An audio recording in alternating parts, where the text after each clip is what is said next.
We live in an era where everyone talks about authenticity, yet fewer and fewer people actually know who they are. We've never been more obsessed with asserting our uniqueness. We post catchy quotes, dress to stand out, and craft our image as if every gesture were a declaration of originality. And yet, the more we try to be unique, the more we end up becoming copies of one another. The promise of authenticity has turned into a mass-produced product, a performance staged before millions of spectators equally hungry for approval. This is the paradox of modernity. We desperately seek the freedom to be ourselves, but in chasing it, we imprison ourselves in invisible molds, trends, ready-made opinions, repeated aesthetics. As if identity has ceased to be a quiet, inner path and become nothing more than a reflection of others' gaze. Today we'll explore how modern society is erasing your identity, not through force but through the seduction of conformity, the comfort of blending into the crowd, the temptation to be accepted at any cost. And perhaps by understanding this process, you'll discover that part of what you believe to be you was never really yours. Because in the end, the most unsettling question isn't whether society is erasing us, but this: what if our identity is nothing more than a carefully crafted illusion? We all grew up with the idea that we are special, that there is something unique within us, something that sets us apart from everyone else. Society feeds us motivational phrases: believe in yourself, follow your heart, be yourself. But if we stop and look closely, we notice something unsettling. When everyone is trying to be different, paradoxically, everyone ends up looking the same. Just look at the streets, social media, workplaces. The same haircuts, the same clothes, the same slogans of authenticity, repeated en masse as if they were original statements. The same alternative style worn by millions who believe they are breaking from the norm, when in reality they are simply following a different pattern, but a pattern nonetheless. The Danish philosopher Søren Kierkegaard saw this phenomenon clearly back in the 19th century. For him, the crowd is the lie. The idea is brutal. When we dissolve ourselves into the collective, we stop being true individuals. We become mere echoes, reflections of something larger that we do not control. In the crowd, it's easy to feel strength, safety, belonging. But it is in that same crowd that we lose the courage to think for ourselves. Centuries later, Ortega y Gasset expanded on this vision with his concept of the mass man. He is not necessarily poor or ignorant. The mass man can be educated, can have access to everything, yet he chooses to live without intellectual effort. He prefers to adopt the ready-made opinions circulating around him, without questioning, without delving deeper. The mass man does not create, he replicates. He does not decide, he imitates. And the most frightening part is that he does not even realize it. He believes he is free when in truth he is trapped in the invisible mold of the collective. Now think about today's social media. Everyone claims to be expressing their identity, but how many of these identities are just reflections of trends? How many so-called strong opinions are merely copies of phrases that have already gone viral elsewhere? Is the same content recycled, the same aesthetics reused, the same language of artificial outrage? We are living what I would call the authenticity fetish. Never has there been so much talk about being unique, yet never have we been so leveled by sameness. Society has turned difference into a product, and the market sells that difference in bulk. You can buy clothes to be different, music to be different, trips to be different, but everyone else has bought the same packages.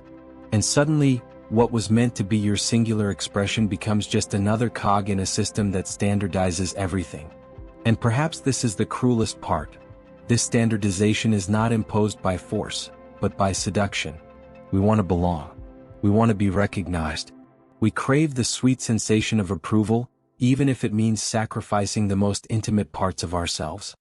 Deep down, being truly singular hurts. It demands courage, endurance of rejection, the ability to sustain a voice that often echoes into emptiness. That is why many choose to abandon this silent struggle and simply merge with the masses. Yet still, something inside us resists.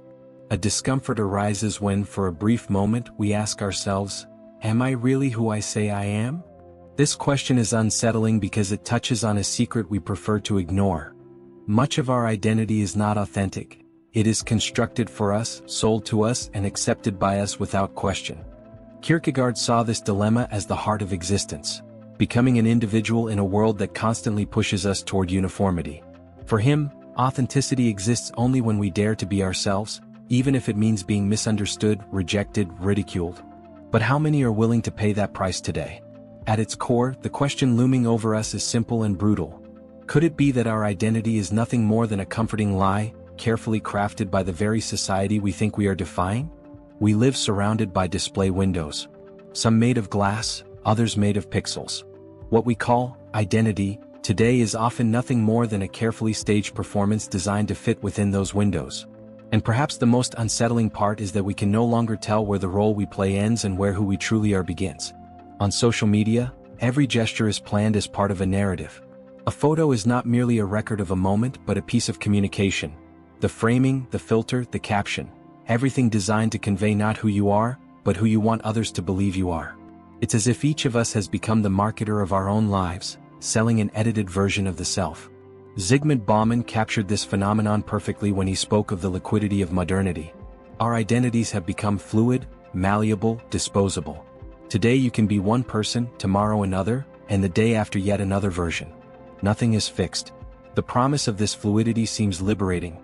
You can reinvent yourself at any moment. But there is a dark detail. If you can be anything, perhaps deep down you are nothing at all. This unlimited fluidity creates a paradox.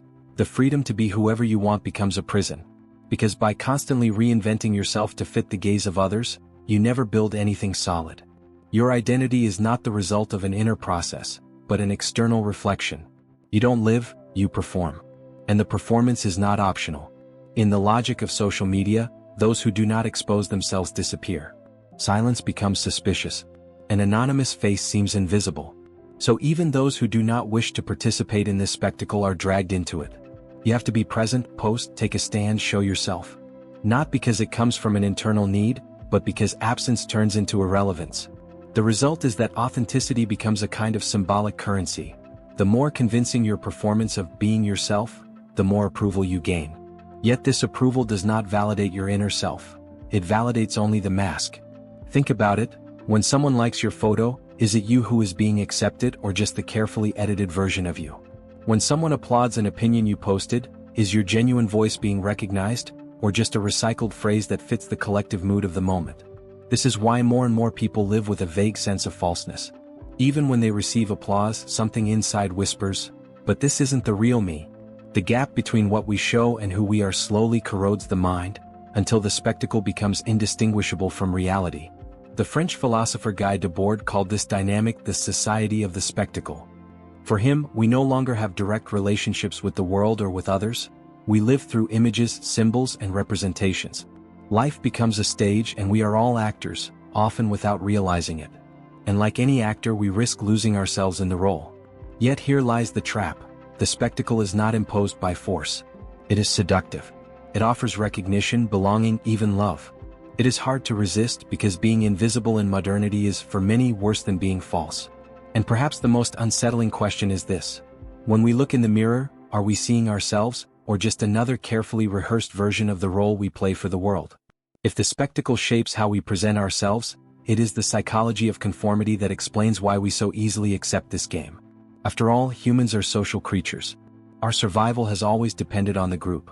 Since the days of ancestral tribes, being excluded was almost a death sentence. This instinct to belong remains alive in us, even in an era of skyscrapers and digital networks. We want to be accepted. We want to feel like we belong. We crave the validation that says, "You are one of us." But this desire, when left unquestioned, makes us vulnerable to one of society's most dangerous forces, conformity. The psychologist Solomon Asch demonstrated this in his classic experiment in the 1950s. He gathered groups of people for a simple task, to identify which of three lines matched the length of a reference line. The answer was obvious. But when all the other participants, who were actors, gave the wrong answer in unison, most of the real participants also gave the wrong answer, denying their own perception to align with the group. What this experiment reveals is unsettling. More often than not, we prefer to be wrong together with others than to be right alone. The need to belong outweighs fidelity to our own experience. Stanley Milgram, another psychologist, went further, showing how obedience to authority can lead ordinary people to commit unthinkable acts. In his experiments, individuals were instructed to administer electric shocks, fake though they didn't know it, to other participants simply because an authority figure told them to continue. The lesson is clear. Under certain circumstances, social and hierarchical pressure can completely erase individual conscience. Now bring this into the modern world. Authority is no longer just the boss, the teacher, or the government. Authority today is diffuse. It's the collective opinion, the algorithm, the invisible court of social media. How many times have you seen someone change their opinion or stay silent out of fear of being cancelled? How many times have you withheld your own thoughts to avoid disapproval? This fear of rejection turns us into social chameleons. We adjust our colors to blend in, believing this will keep us safe. But in doing so, we gradually erase what makes us unique. The problem is that conformity doesn't stop at outward actions. It penetrates the mind.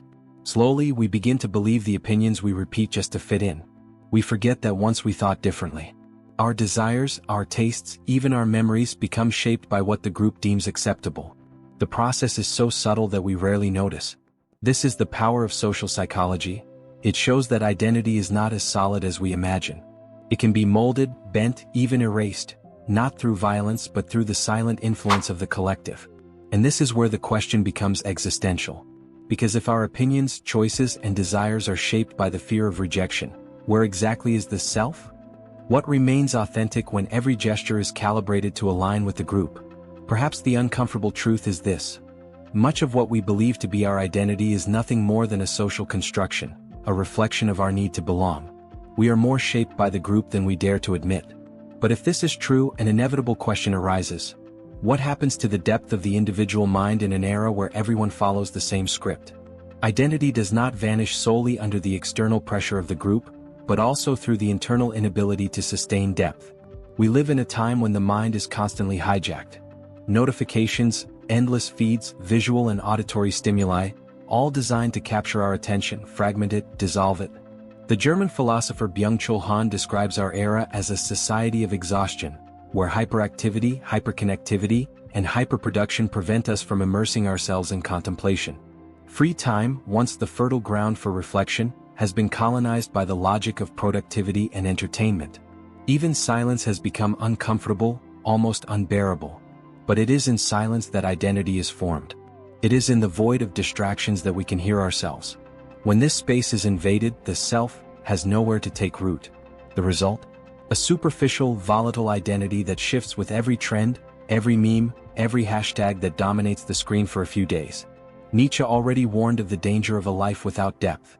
For him, modern man risked losing himself in an existence defined by the last man. A figure who seeks only comfort, entertainment, and small pleasures, but never dares to pursue meaning or greatness. The last man is predictable, domesticated, incapable of enduring the vertigo of freedom. And isn't that exactly what we see today? Millions of people busy keeping their minds constantly stimulated, yet rarely willing to face the solitude of deep thought. It's as if we fear the inner abyss, afraid of what we might discover if the screens were turned off. Superficiality has become the default mode of existence. We have learned to know things by their surface, reading headlines without diving into the content, forming opinions from snippets, judging people by posts or likes. But an identity built on fragments is not solid. It is fragile, like a house of cards that collapses at the slightest breeze. And here is the irony. We have never had so much access to knowledge, yet we have never been so shallow. Never have we had so many tools for self-expression, yet never have we been so homogeneous. Distraction does not just prevent us from reflecting, it prevents us from becoming. Perhaps this is why so many live with a sense of emptiness, as if something essential is always missing. Because the depth that gives weight to existence has been replaced by a succession of light, easy, disposable stimuli. Identity in this process is not erased all at once. It dissolves slowly like ink in a glass of water. And the most unsettling part is that, by losing depth, we don't just lose ourselves, we also lose the capacity to resist. A superficial mind is more malleable, more suggestible, easier to manipulate. This means that the loss of identity is not just an individual phenomenon, but also a collective project, serving a larger purpose, keeping people too busy to question. And so we arrive at an inevitable question. If distraction makes us shallow and superficiality makes us manipulable, is society deliberately erasing identity? If identity was once shaped by family, community, or tradition, today it is shaped by the market. We live in a time where even authenticity has been commodified. It is no longer enough to simply be yourself. You must appear to be yourself. Just look at the fashion industry, lifestyle brands, coaching programs, social media. All sell the same promise: be unique by buying this, express your true essence through this brand, stand out by following this trend. The paradox is clear: individuality has been standardized. Authenticity has become a uniform. The sociologist Zygmunt Bauman called this phenomenon liquid modernity. For him, nothing is made to last, not relationships, not jobs, not identities. The market demands fluidity because stable identities don't consume. Those who know who they are buy less. Those who feel empty buy more.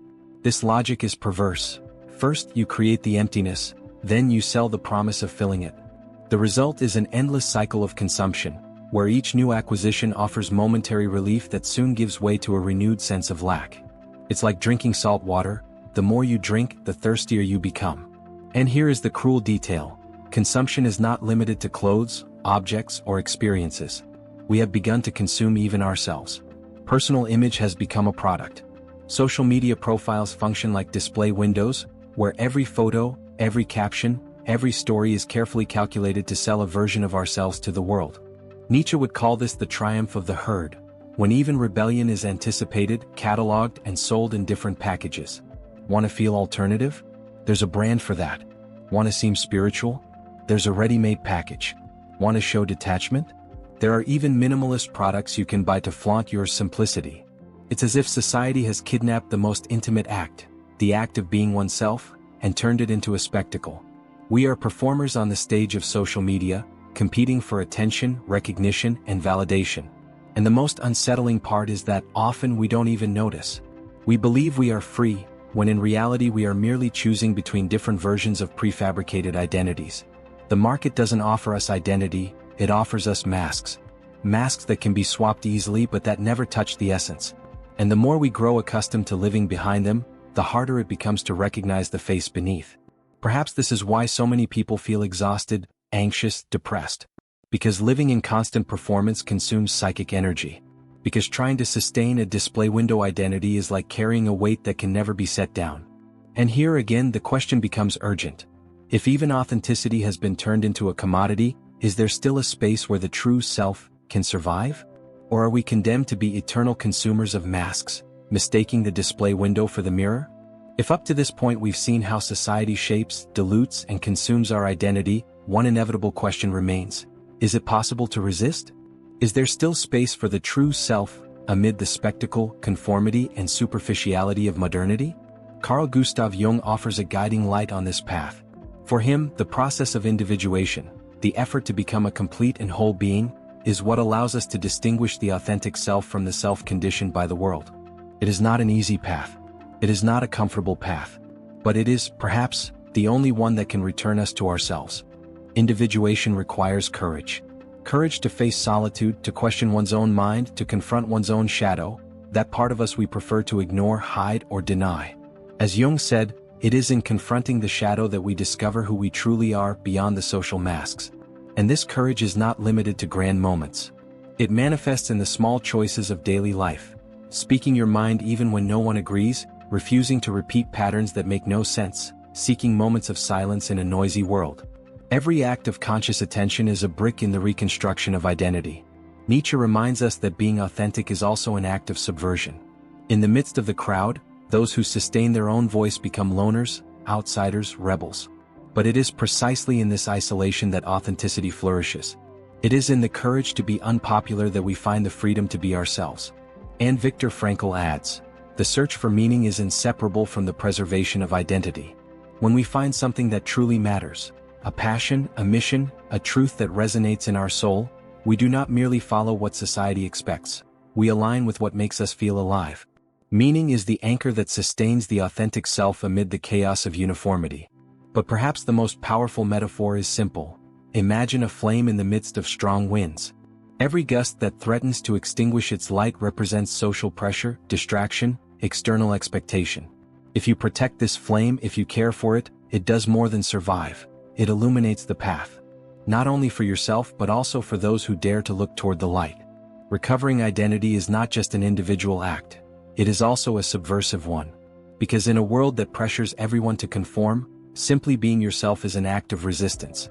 Every genuine thought, every action that reflects your inner truth, every moment of silence amid the noise, is a victory over erasure.